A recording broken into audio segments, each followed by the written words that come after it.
Півострів, який видатний чилійський поет Пабло Неруда колись назвав орденом на грудях планети Земля. І цей орден по праву належить Україні.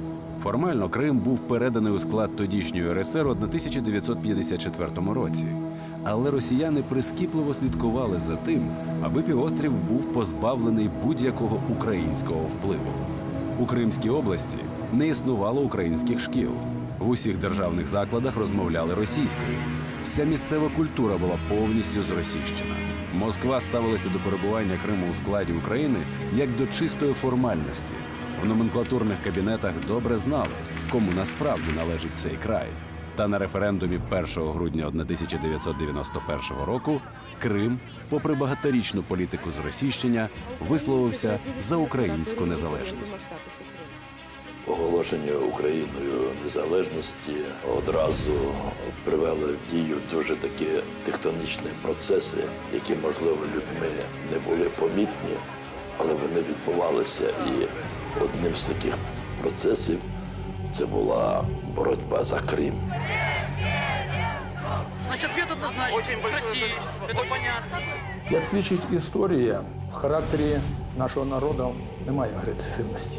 Він досить миролюбивий і толерантний. Але український народ не прощає агресії, ніякої агресії по відношенню до себе. Тоді він стає дуже рішучим і дієвим. Особливо, коли приходять до нього реальні загрози.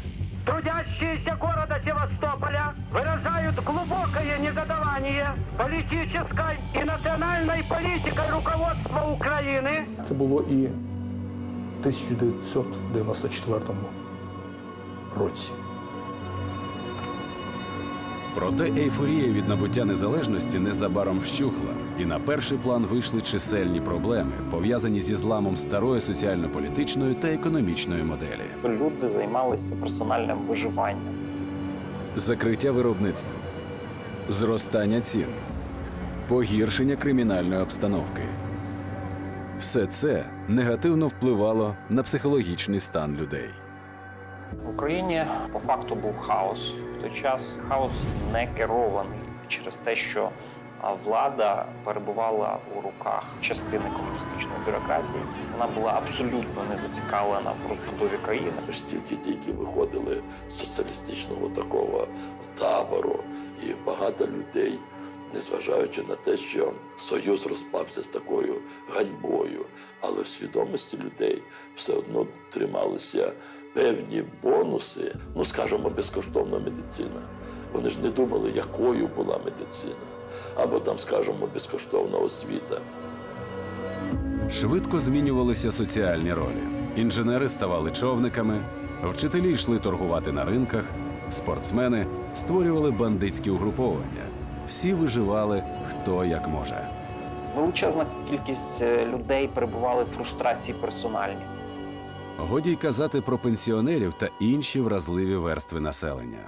Тобто, з одного боку, зростання криміналу, з іншого боку, ледь-ледь з великими потугами, важко, але зростання бізнесу, якогось малого і середнього. В цей момент люди займалися персональним виживанням через кравчучки, через ринки, через базари і так далі. Поведінка людей, вона все ще визначалася їхніми політичними симпатіями.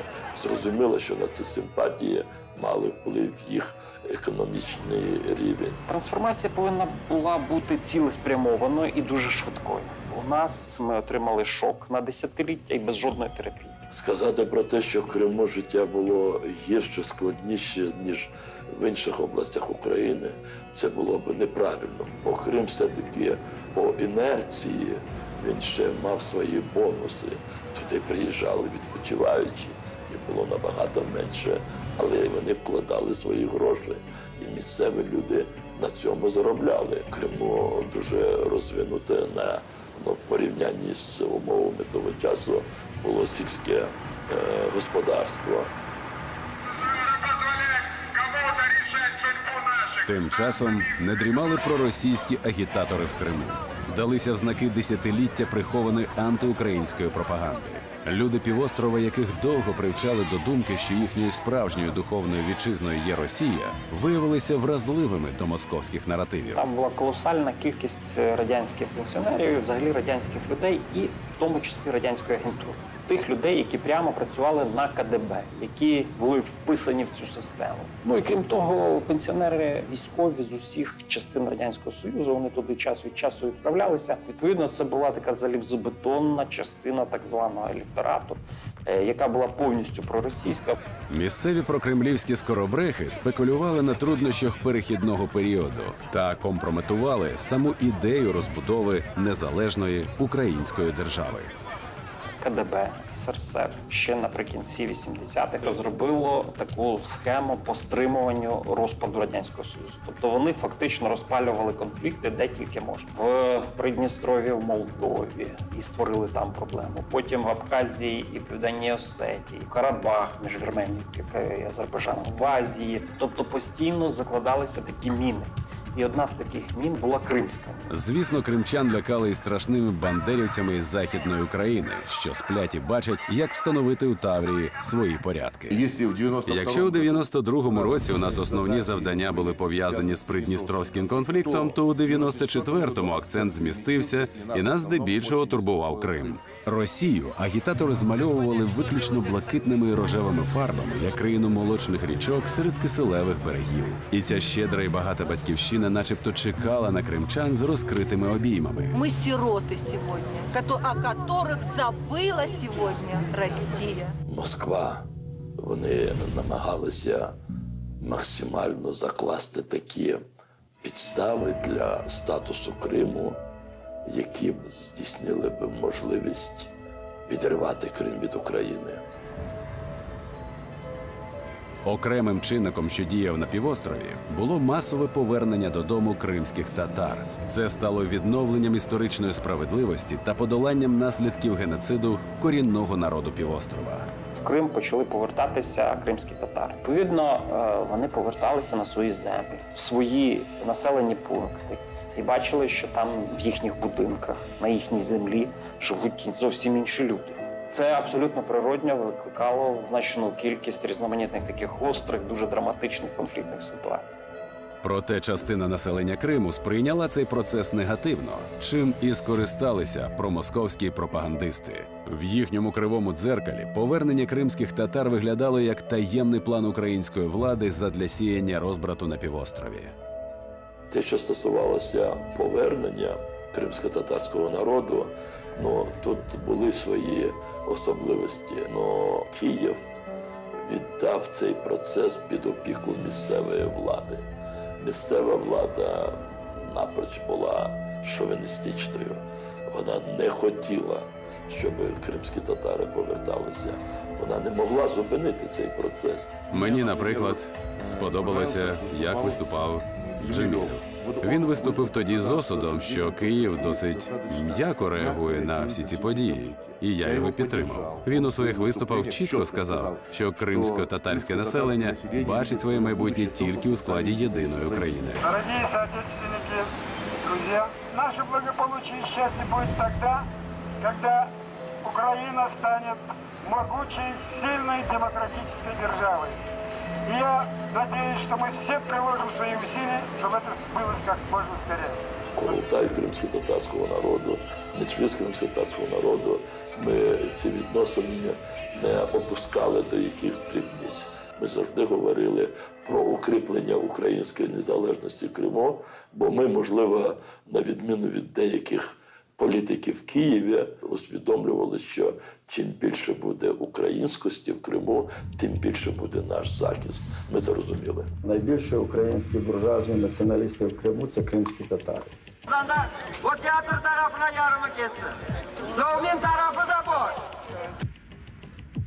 І ось на такому складному соціальному тлі невідомо звідки винирнув новий персонаж кримської сцени Юрій Мішков. А хто такий Мішков?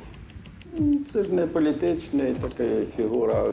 Непомітний юрисконсульт місцевого підприємства раптово почав перетворюватися на політичну зірку. Высшим арбитром был и остается народ Крыма. Ігор Мішков був однозначно підсаджений російськими спецслужбами. У нас були дані, що, правда, не тільки з Мішковим росіяни зустрічалися. Для росіян це було досить легко організовувати, тому що на базі Чорноморського флоту Росії в Криму вони могли кого завгодно з Москви привезти, і різних і інструкторів, і розвідників. Кар'єру він розпочав ще за часів СРСР, обравшись до Кримської обласної ради в 90-му році. Ломать легче, чем строить, говорил Владимир Ильич Ленин. Після проголошення Україною незалежності розвинув бурхливу діяльність, створив так званий республіканський рух Криму, а також республіканську партію, яку очолив у 92-му році. Ці організації мали відверто антиукраїнську спрямованість.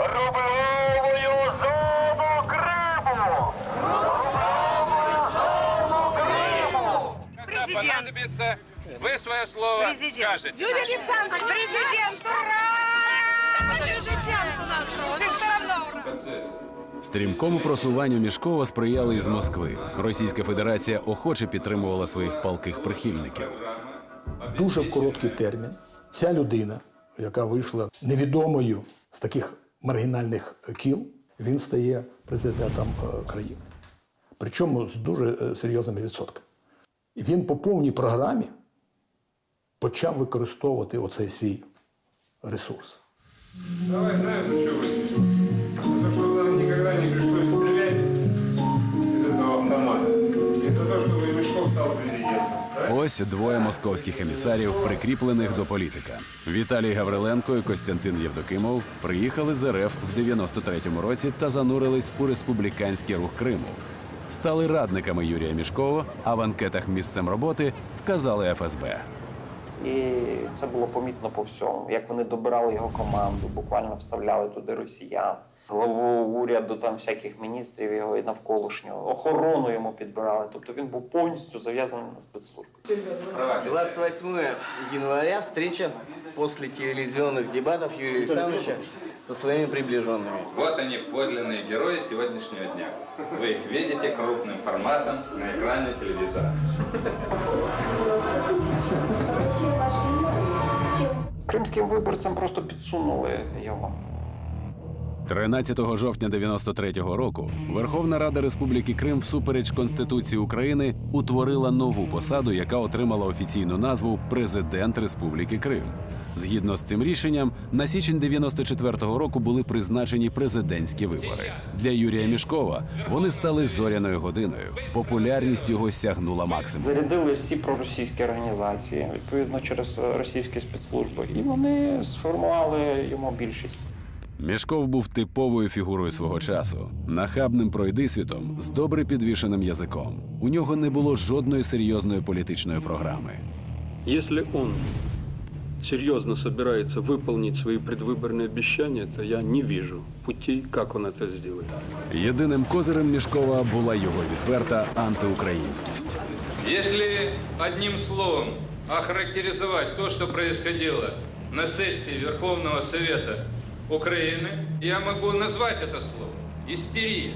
І з якогось боку Мішков почав говорити про незалежність Криму. Це була підготовка для того, щоб не дати Криму зберегтися разом з Україною, якщо вона оголосить свою незалежність.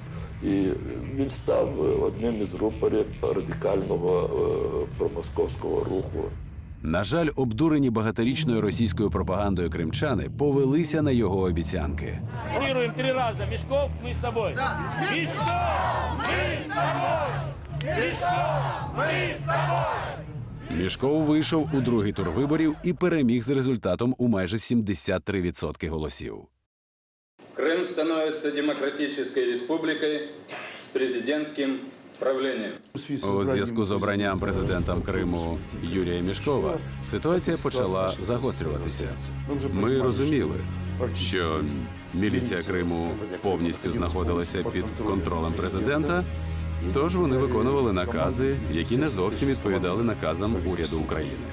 Дзвоніть в Росію, висказуйте свою точку зрения. Було проведене віче, Я був присутнім на цьому вічі і дивився, як вони там кричали. Ми не підкорюємось Україні, указом президента. Тільки Мішков для нас командир. Окупаційні війська України – це військово-морський флот і прикордонні війська. Геть із Севастополя, щоб їх тут не було видно. Клянусь при осуществлении полномочий президента Республики Крым соблюдать Конституцию и законы Республики Крым. 94-й рік був одним із найскладніших в історії Криму. Що насправді відбувалося за лаштунками цієї політичної афери?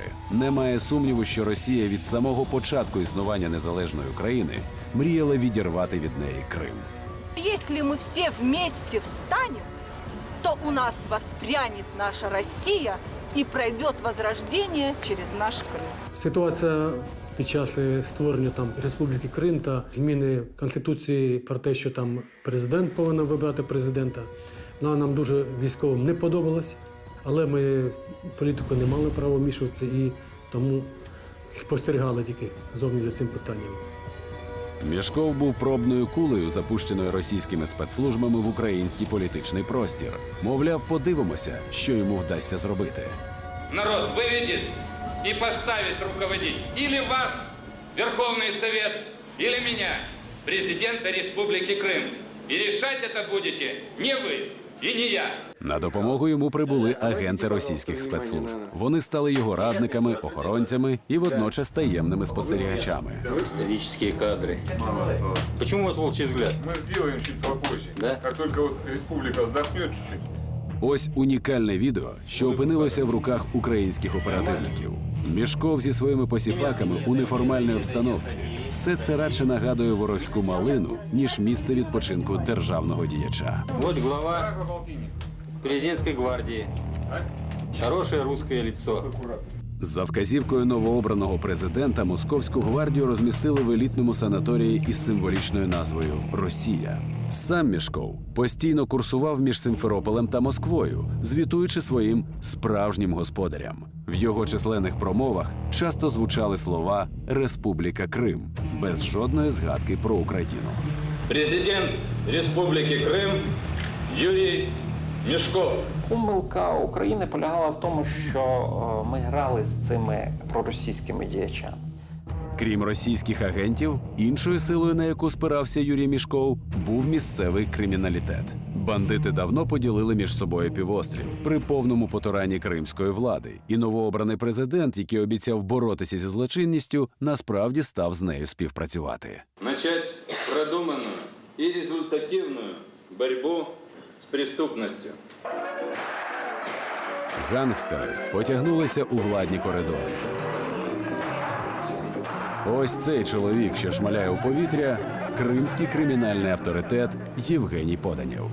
На основі своєї банди він створив християнсько-ліберальну партію Криму, застрелений в 94-му році. А цей політичний діяч – Рульов, обраний хрещеним батьком після смерті Поданєва. Вбитий за тиждень після вступу на бандитський престол. А ось і новий лідер партії – Корчилава. Отримав кулю у потилицю в день обрання головою християнських лібералів. Після його смерті партія припинила своє існування. Ми ж знаємо, що таке 90 роки. Це кримінальна війна. Якщо б тоді не дали б відсіч цій загрозі, цьому виклику, я взагалі не знаю, як би Україна би далі існувала. Мати бандитів у союзниках було вигідно, адже вони вирішували питання без зайвого бюрократизму. Криміногенна ситуація тоді в Криму була дуже небезпечна і дуже гостра. Там, до речі, майже раз в місяць в ті часи були такі зіткнення крупних бандитських угрупувань з їхніми там жертвами і так далі. Але з другого боку це вносило такий страх серед населення, що влада не може справитися, вони дійсно тут будуть керувати. Юрій Мішков, який не гребував жодними засобами заради досягнення своїх політичних цілей, все сильніше занурювався у співробітництво з криміналом. До цього його всіляко заохочували російські емісари, вище згадані Віталій Гавриленко і Костянтин Євдокимов та інші відпочивальники з санаторію «Росія». Ми добре розуміли, що частина організованих злочинних угрупувань, вони стояли на позиціях оцих сепаратистських сценаріїв. Відходив Криму в самостійне плавання під крилом Російської Федерації. Це одна загроза.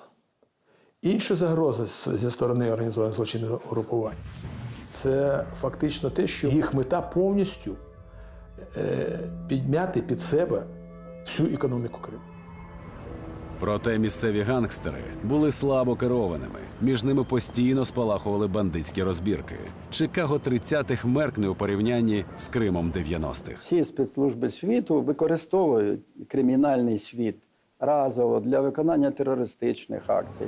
Знаходять якогось главаря банди, підставляють йому якусь людину, яка приходить, каже: слухай, отой там глава зґвалтував мою дочку, шарахне його, от на $10 000, 5 ще буде, чи там 20 після. Да, він і не знає, той бандит, що він виконує завдання спецслужби. І таких способів було дуже багато. За 94-95 роки на півострові було скоєно 75 замовних убивств, жодне з яких не було розкрито. Криміналітет в Криму одразу після розпаду СРСР відігравав виключну роль. Практично всі політики намагалися швидше налагодити зв'язки з ними. Там, де найбільш совєтізоване, тобто радянізоване населення, воно найбільш деморалізоване і, відповідно, схильне до криміналу. Івано-Франківськ – це полюс з одного боку, а Крим – це полюс зовсім іншого боку. Тобто найбільш криміналізований реально регіон. Мішко почав відкрито спиратися на мафію. Його просто дуже швидко купили. Брудні сауни, фотографії, все. Отже, буквально декілька місяців і він був під повним їх контролем. Підтриманий російськими спецслужбами та місцевим криміналітетом Мішков дедалі більше нахабнів. Первые шаги, которые мы сделаем в этих двух направлениях, покажут, кто помогает нам, кто противодействует. Пересічний чолов'яга без якихось видатних здібностей, він уявив себе вершителем людських доль та історичних процесів. Дуже короткий термін практично підпорядкував собі все, що можна було підпорядкувати. В першу чергу він повністю дібрав під себе міліцейське відомство. Вся міліція перейшла на бік Мішкова. Вся місцева влада підтримувала сепаратистські рухи. Вся. Призначив міністра, генерала, котрий керував свій час 32-м армійським корпусом. Українська влада до якогось часу його не чіпала, аби уникнути ускладнень на неспокійному півострові. Відчувши свою безкарність, псевдопрезидент почав всюди розставляти своїх людей. Відбувалося засідання президії Верховної Ради. Я, як голова фракції, був на цьому засіданні. І він так чітким таким військовим кроком прямує на весь зал, підходить і доповідає Цекову: завдання виконано, МВД в повному нашому підчиненні і контролі. Це говорить про те, що вони захопили приміщення управління внутрішніх справ МВД в Криму, почали вже роздавати автомати по районних відділах міліції. Були часи, особливо напружені для уже нашої протидії, що він дав вказівку всьому міліцейському відомству озброїти штатною зброєю. Причому і автоматично. Це порядку 12 тисяч, як кажуть, штиком. За Київ чи за Москву? Ну, тоді не говорили за Москву, казали за Симферополь. Чи за Київ, чи за Симферополь. І міліціянти мали просто обрати ту чи іншу позицію. І вони почали їм привозити зброю. Тут стало зрозуміло, що в будь-який момент може пролитися кров. Останньою краплею, що переповнила чашу терпіння офіційного Києва, став замах Мішкова на Службу безпеки України. Стало відомо, що так званий президент збирається призначити нового керівника кримського відділення СБУ і таким чином встановити контроль над найсекретнішим відомством країни. І це був замах не лише на спецслужбу, а й на самі основи державного устрою. Адже за законом усі відділення СБУ на місцях підпорядковувалися безпосередньо уряду України. Президентом Леонідом Кравчуком було прийнято рішення про проведення спецоперації. Її очолив тодішній керівник Служби безпеки Євген Марчук. Коли мені доповідають десь так приблизно годині о 15-16, що завтра вранці Мешков прийде в Службу безпеки представляти свого голову, як здається, Лєпіхов, я доповідаю Леоніду Макаровичу і говорю, що ми маємо Службу безпеки з Альфою і з оперативною підгрупою терміново висадитися безпосередньо в Криму і захопити свою Службу безпеки. Ну, Леонід Макарович так, а як це, що значить захопити? Ну, правильне питання задає. Я йому пояснив, ми нічого не будемо далі зовні робити, ми не дамо захопити Службу безпеки. Розробкою спеціальної операції займалися Євген Марчук, його перший заступник Валерій Маліков, керівник управління А по боротьбі з тероризмом та очільник спецпідрозділу «Альфа» Василь Крутов і заступник керівника управління А Віталій Романченко. Євген Кирилович Марчук – це мега відповідальний політик, патріот і громадянин своєї держави. Фактично я з Євгеном Кириловичем був, як сьогодні висловлюється, 24/7. Я тоді зіткнувся з настільки потужною особистостю, він стільки подиву в мене викликав, ну навіть його особистим режимом життя. Ну починав він десь о 7-й годині, як правило, але ми закінчували далеко за північ. Так, він пройшов спеціальну підготовку співробітника нелегальної розвідки. Ми готувалися, в принципі, яка має бути наша реакція, якщо ситуація буде розвиватися критично. В принципі, в нас була готова Альфа. Вирішуємо так, що цю групу очолює мій перший заступник Валерій Васильович Маліков. І мені ще в цій ситуації повезла з Валерієм Васильовичем Маліковим. Напруження було дуже велике. Ми чекали будь-якого перебігу подій. І завдання полягало в тому, щоб передбачити, щоб це було мирним шляхом, спокійно, послідовно і без якихось ексцесій. Фактично, ми прийшли до стадії, коли парламент Криму міг прийняти рішення відносно повної автономності Криму. Треба, щоб хтось вже взяв рішуче на свої руки, як кажуть, всі ці процеси. В Києві вистачило розуміння і усвідомлення того, що треба поспішати. Вирішальним фактором у плануванні спецоперації був час, адже події в Криму розвивалися у форсованому режимі. Була дуже швидко відпрацьована спецоперація, яка б дозволила взяти під контроль не тільки Службу безпеки України, але і всі такі реперні точки. І з точки зору виконавчої влади Криму, і Верховної, основних міністерств, відомств, ми взяли все під контроль. Ну, Леонід Макарович ще там ряд питань задав, чи не буде якоїсь міжнародної реакції. І я йому на все дав відповідь, він каже, ну добре, дійте. В результаті мозкового штурму було вирішено, що особовий склад, задіяний в операції, розділиться на дві групи. Частина бійців загону «Альфа» з усім озброєнням полетять до Криму гелікоптерами. Досягнувши зони дії ППО Чорноморського флоту Росії, вони мали знизитися до мінімально допустимої висоти, аби не бути поміченими. Потім, коли надійшла команда готуватись до виїзду в Крим, це була нарада в вузькому колі, доведено було, що завдання таке. Висуваються окремими машинами, співробітники спецпідрозділу, маючи на руках лежитабельну зброю, і виїхати ми мали в такому хибному напрямку. Основна група спецназівців разом з керівництвом мала діставатися до півострова Суходолом потягами, автобусами, але здебільшого автомобілями. Звісно, в цивільному одязі. Більшість учасників «Альфи» удавали з себе спортсменів, що їдуть на збори. Звичайно, це було під різним прикриттям. Одна справа, коли ми присувалися за межами Криму. Інша справа, як це відбувалося вже на самій території Криму. Також пересування по Суходолу України, то, звичайно, це відбувалося під різними легендами. Тобто направлялись нібито на проведення спецоперації в одному місці, а потім звертали і йшли в напряму Криму. Ну, це звичайна практика. Переходи Чонгар і Перекоп контролювалися міліцією. Спокійно переміщуватися вже не було можливості, тим більше доставити вантажі і техніку.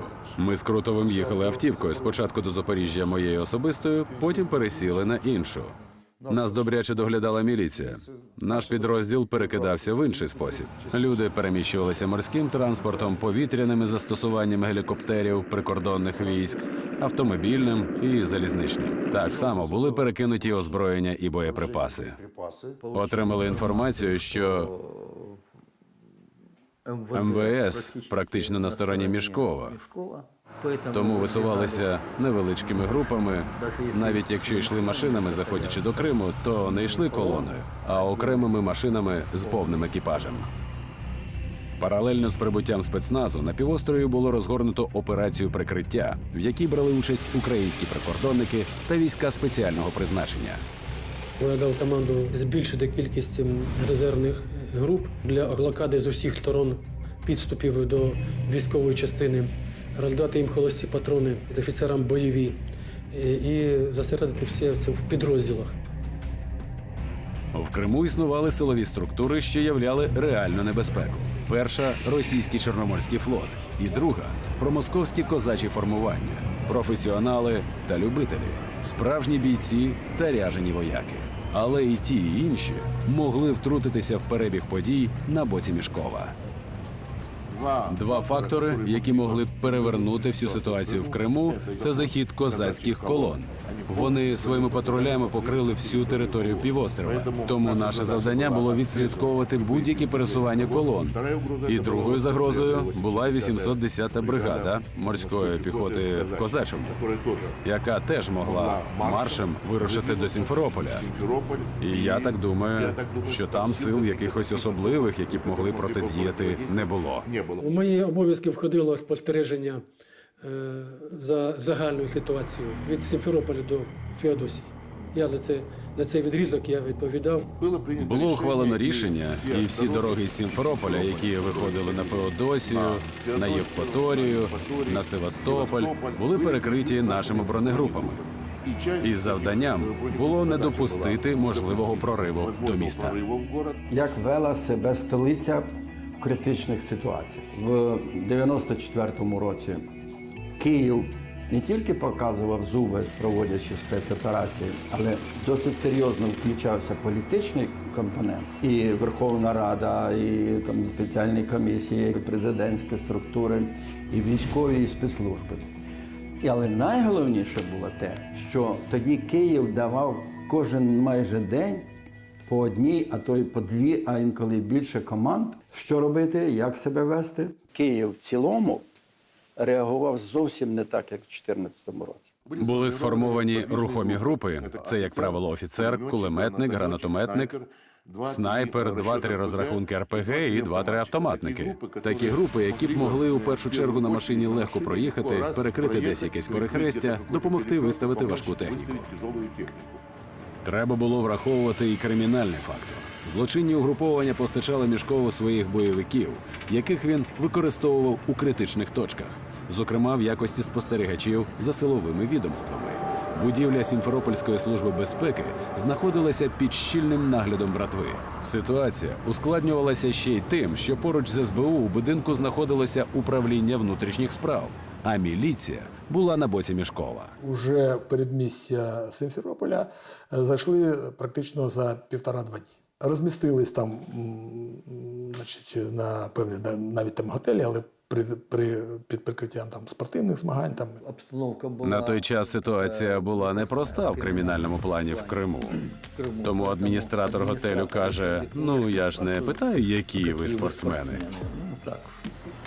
Окремим непростим завданням було завезення озброєння до будівлі СБУ. Проблема ще була в чому? Ми думали, а як проникнути в Службу безпеки?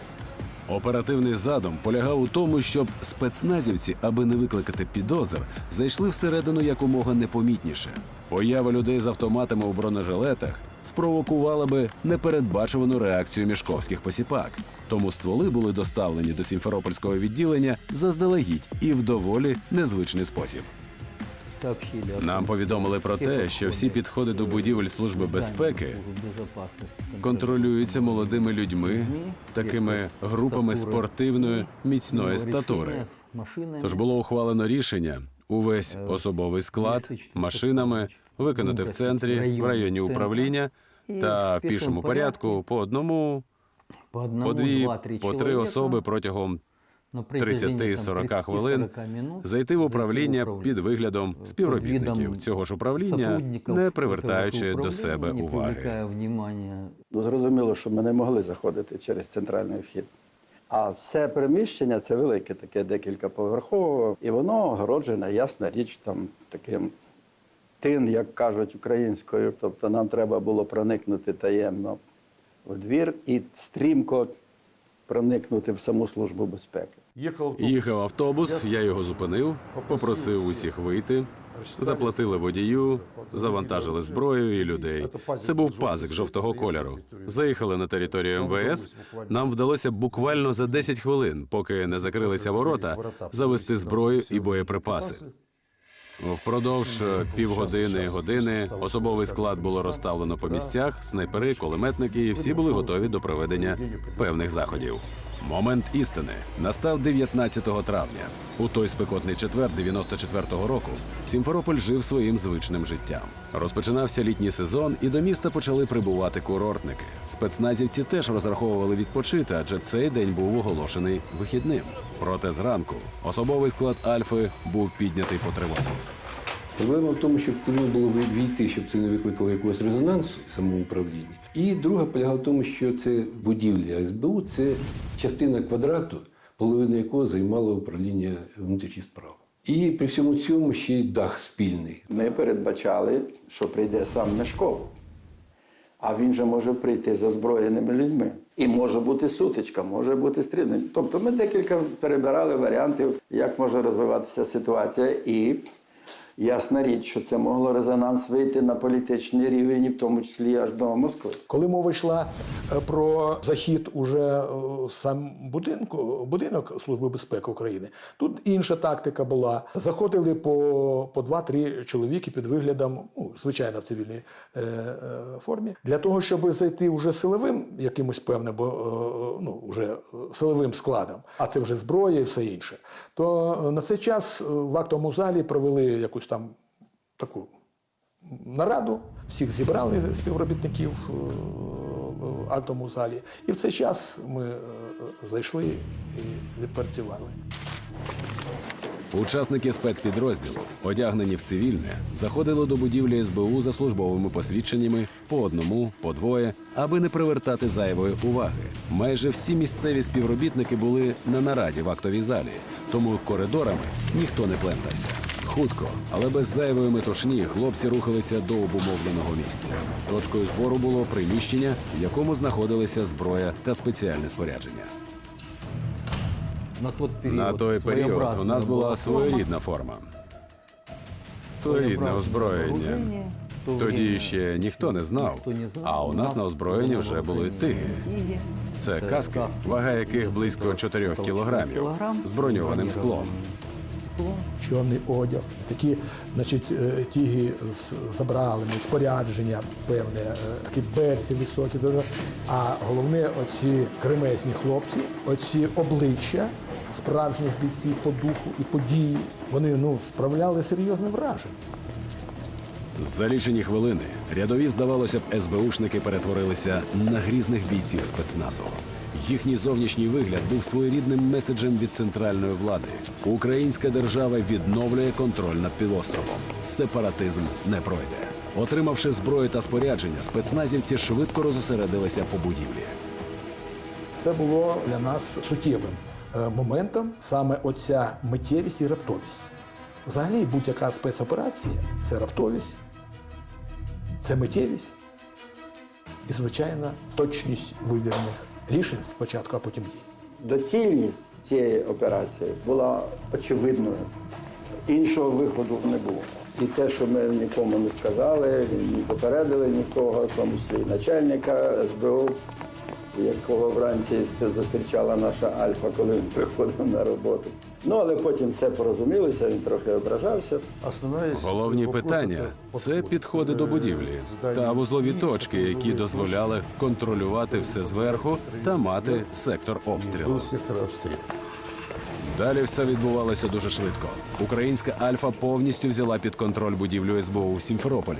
Всі головні приміщення опинилися під пильним наглядом спецназівців.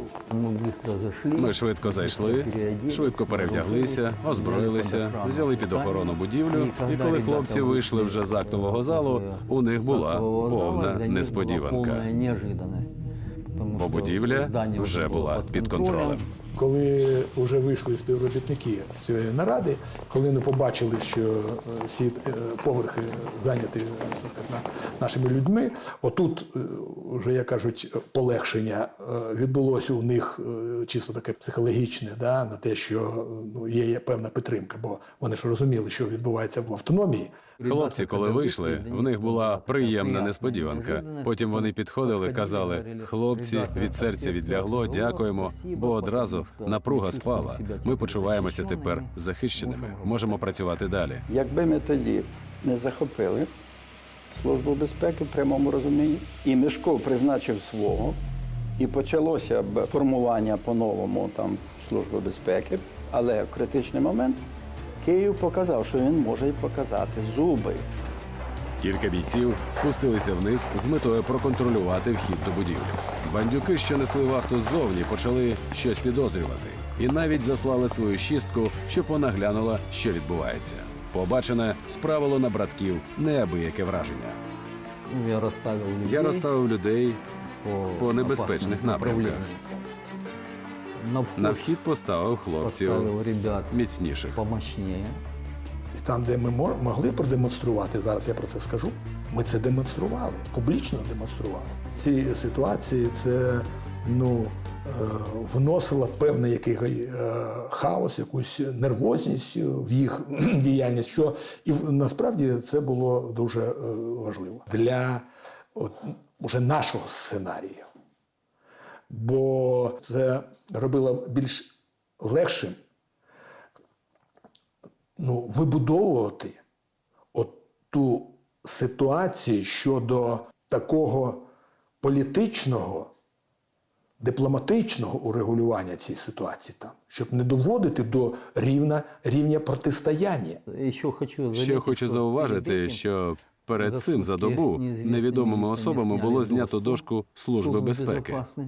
Перше, що ми зробили, зразу зранку, відновили таблицю Служби безпеки України, бо до цього президент дав команду і її збили. Саме ця подія була як певним символом якоїсь нової республіки чи нового суб'єкту, скажімо так. Тож, коли до управління СБУ по Криму з'явився мішковський ставленик, йому ввічливо, але жорстко пояснили, що шансів зайняти високе крісло в нього немає. Десь 19 травня прийшов у супроводі 2 чи 3 кореспондентів та одного співробітника міліції, призначений Мішковим новий начальник управління. Мішков не прийшов, тому що йому доповіли.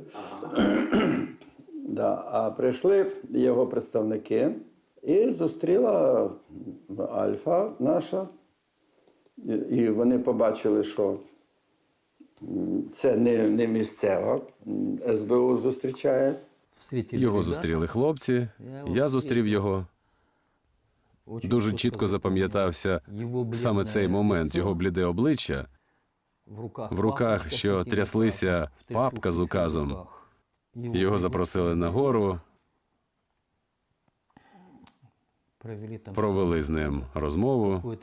Якийсь час він там був, потім покинув будівлю, і після цього ми його вже не бачили. Простіше кажучи, їх послали подалі СБУ, вони потовклися там і пішли. Хоча взяти під контроль будівлю СБУ вдалося дуже швидко, операція на цьому не завершилась. Від Мішкова та його посіпак варто було очікувати нових спроб підпорядкувати собі Службу безпеки. Тому бійці Альфи обрали актову залу в якості пункту дислокації та на 90 днів залишилися в Сімферополі. Раз на місяць відбувалася зміна особового складу. Ми, я маю на увазі Служба безпеки і оперативний склад, демонстрували, що ми володіємо оперативною ситуацією. Міліція боялася, що ми штурманемо. Ми, звичайно, побоювалися того, що може бути провокація з боку міліції. Почалася рутинна бойова робота. Всі були в напрузі. Прямої загрози ми не бачили, але розуміли, що вона може бути. Це був найскладніший момент. Упродовж 30 днів тримати себе та особовий склад задля виконання завдання. Ночували ми всі у приміщенні, спали на матрасах, на підлозі. Ті, хто міг виходити назовні, купували на ринку овочі. Ось так ми харчувались. 30 днів відбули всі. Ось так ми жили в актовій залі всі ці місяці. Там же займалися, приймали їжу та відпочивали. Хлопці виїжджали, а я залишався як керівник на місці. Я вперше знаходився у приміщенні, не виходячи 30 днів. Проте географія спецоперації не обмежувалася лише управлінням СБУ. Під наглядом були і інші адміністративні будівлі: уряд, Кримська Верховна Рада, міліцейські дільниці. Українські військові пильно стежили за загальною ситуацією на півострові. Були задіяні прикордонники та бригада спеціального призначення. Ніхто не забував про такий потужний чинник, як Чорноморський флот Російської Федерації, і ніхто не міг дати гарантії, що росіяни не втрутяться в конфлікт на боці Мішкова. Касатонов, як командуючий Чорноморським флотом російським, це такий махровий вояка. Коротше кажучи, ми з ним зустрілися і дуже відверто поговорили. І я сказав, я розумію, ти військовий, я думаю, що ти розумієш. Давай домовимося. Без крові. Да, політична проблема. Не ми з тобою це все вирішимо, да? Остаточно. Але ми можемо створити нормальні умови для того, щоб був якийсь некривавий варіант вирішення. Ну, коротше кажучи, ми домовилися. Ми контролювали підходи до будинку уряду на виїздах з Севастополя, з Керчі, тому що побоювання були, що можуть козаки з'явитися. Тому у нас була взаємодія з прикордонниками та з 10-ю бригадою. Весь цей час я ночував і жив в бригаді, тому що контролював ситуацію. Крім того, отримав я розпорядження виставити спостережні пости по трасі Севастополь, Сімферополь, Феодосія, Керч. І спостерігати за переміщенням і про всі нестандартні підозрілі дії, інформувати командуючого Одеської МУФ.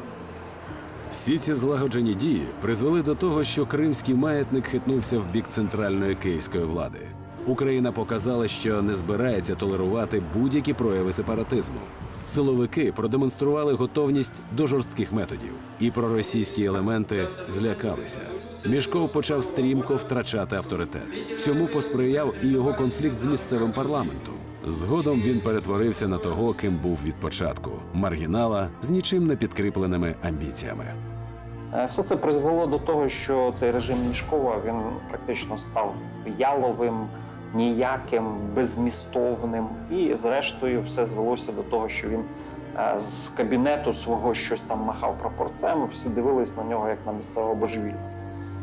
Трохи пізніше Верховна Рада України скасувала посаду президента Криму і цим остаточно відновила контроль над півостровом. Мішков утік до Москви, як і більшість його посіпак. Він, до речі, недовго був президентом, менше півроку. Це довга історія, як він перестав бути президентом. Це був задіяний, по-перше, весь комплекс політичних механізмів Києва по Криму в цілому. Друге, це протидія йому і його соратникам по активізації і набиранню репутації. Він і його оточення, вони були в стані певного шоку. Коли він фактично повністю підпорядкував собі всі сили і засоби, і він є господар уже практично у всіх сферах автономії, але раптом все змінюється. Тобто раптом відбувається, що скрізь є сили Києва. Це було зроблено Швидко, чітко, жорстко і правильно. Якщо б не було б тоді цих рішучих кроків і таких рішучих людей, можливо, через деякий момент Москва би задіяла б свою рішучу гру. По оперативному задуму, по-перше, сам фактор, його треба рознести по всьому Криму, що з Києва, можна перебільшити трохи, прибув спецназ, який там захопив і так далі. І, коротше, Служба безпеки залишилась українським островом в Криму. Для нас дуже важливо було, щоб такі операції вони були як показові, щоб було зрозуміло, хто в домі господар.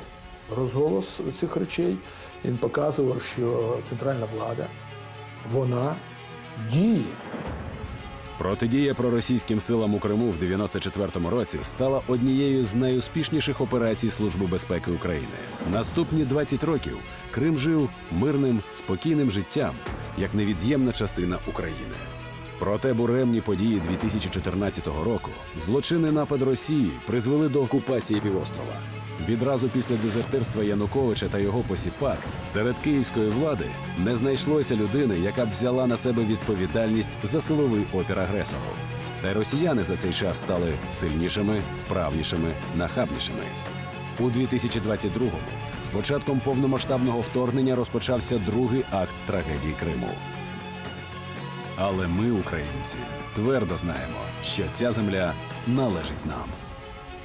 Це і надія на те, що все-таки Крим колись вдасться повернути. Євген Кирилович Марчук. Останні кадри. Останнє інтерв'ю. А учасники подій 94-го року в Криму на чолі з генералом Крутовим з першого дня російсько-української війни у бойовому строю. Неможливо перемогти країну, коли всі покоління, як на полі бою, так і у суспільному житті, стоять на її захисті.